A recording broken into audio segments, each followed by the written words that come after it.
Kali ini kami akan mempersembahkan sebuah video pendek tentang pembelajaran praktikum dietetika PTM dengan prinsip PPEPP menggunakan metode Blended Simulated Internship. Praktek ini merupakan termasuk praktek tematik mata kuliah diet PTM, PSG, konseling gizi, dan SKP. Prinsip PPEPP dimulai dari perencanaan pengorganisasian. Perencanaan ini meliputi penjadwalan kegiatan, penggunaan sarana prasarana, penyiapan instrumen termasuk SOP dan IK, koordinasi dengan prodi, serta koordinasi antar rekan PLP. Proses pelaksanaan. Blended Simulated Internship merupakan salah satu metode yang digunakan dalam pembelajaran praktikum dietetika PTM. Blended Simulated Internship merupakan pembelajaran di mana mahasiswa memperoleh pengalaman belajar mirip dengan lingkungan profesional, yaitu asuhan gizi klinik pada pasien rawat inap. Sebagian mahasiswa hadir secara fisik dan sebagian lainnya mengikuti secara virtual. Proses pelaksanaan dimulai dari persiapan protokol kesehatan praktikan yang hadir secara luring atau daring. Pendataan dilakukan dengan koordinasi bersama prodi. Mahasiswa mengisi self-assessment 1 hari sebelum hadir di laboratorium gizi klinik. Mahasiswa wajib menggunakan APD lengkap dan tetap mematuhi protokol kesehatan ketika melakukan praktikum di laboratorium.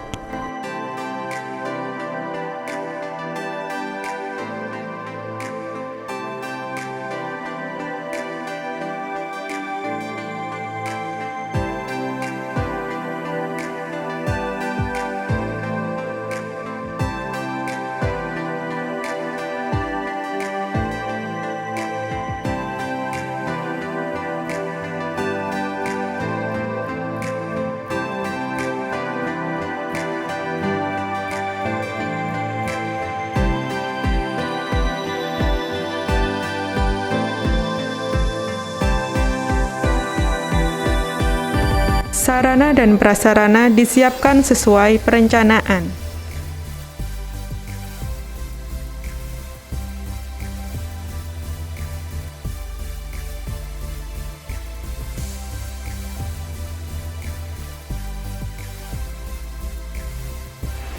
Terdapat 4 mahasiswa praktikan, 1 intern, 1 dosen pembimbing, dan 1 operator dalam setiap praktikum dietetika PTM dengan metode Blended Simulated Internship.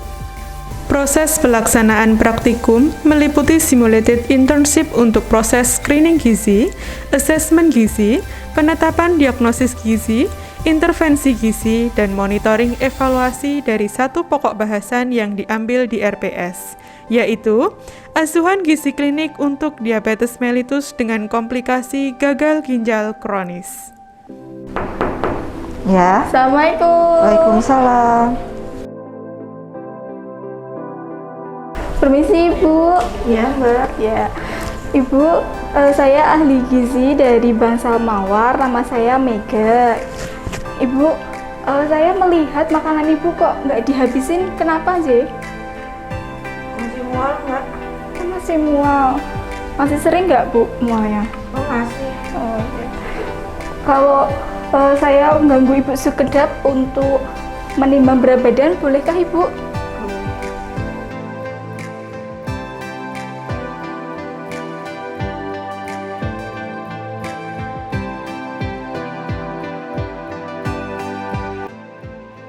Ibu, saya mau bertanya, Ibu masih mual nggak ya? Masih, Bu.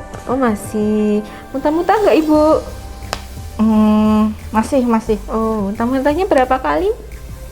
Ini tadi sudah 3 kali, Mbak. Oh, 3 kali.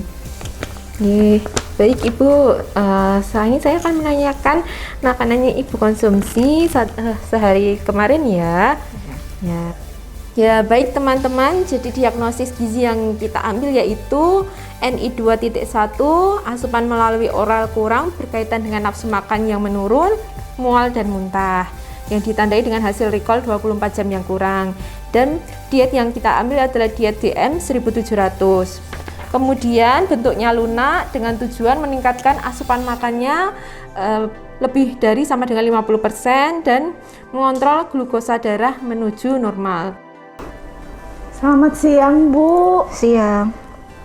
Kok makanannya nggak dihabisin, Bu? Kenapa masih mual? Masih mual. Muntah nggak tadi hari ini? Muntah. Muntah berapa kali? 3. Terus apa lagi? Ada keluhan apa lagi? Masih nyeri?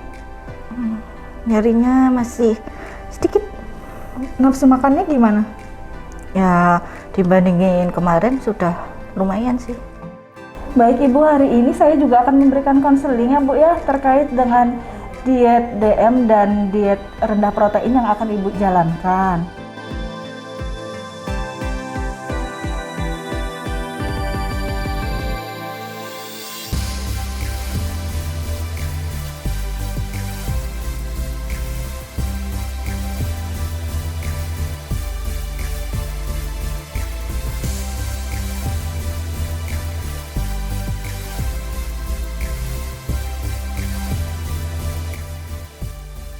Proses evaluasi pelaksanaan praktikum diet PTM dilakukan oleh intern PLP dan dosen pembimbing. Sebaiknya diagnosis medis tidak perlu disebutkan ke pasien.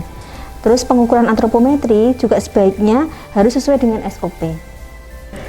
Evaluasi dan pengendalian dari mahasiswa terkait pelaksanaan secara keseluruhan dilakukan dengan media pengisian kuesioner kepuasan.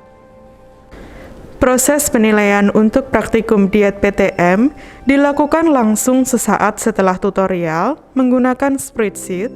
Penilaian meliputi proses blended learning simulated internship, implementasi perencanaan menu, dan laporan kasus harian.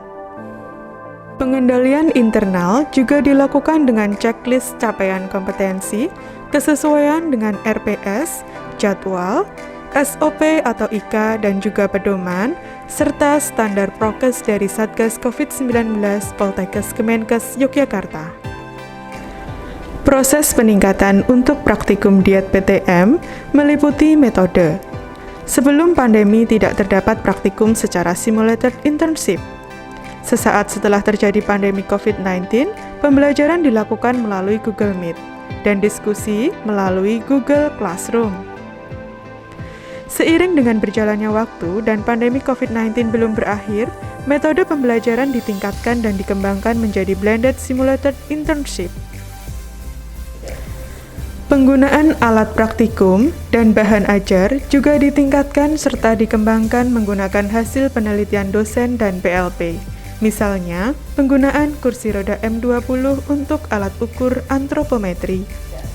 Demikian gambaran mengenai kegiatan praktikum dietetika penyakit tidak menular dengan prinsip PPEPP menggunakan metode blended simulated internship. Semoga bermanfaat dan menginspirasi, karena inovasi tidak boleh berhenti. Sampai jumpa di inovasi kami selanjutnya, sahabat gizi Yogyakarta.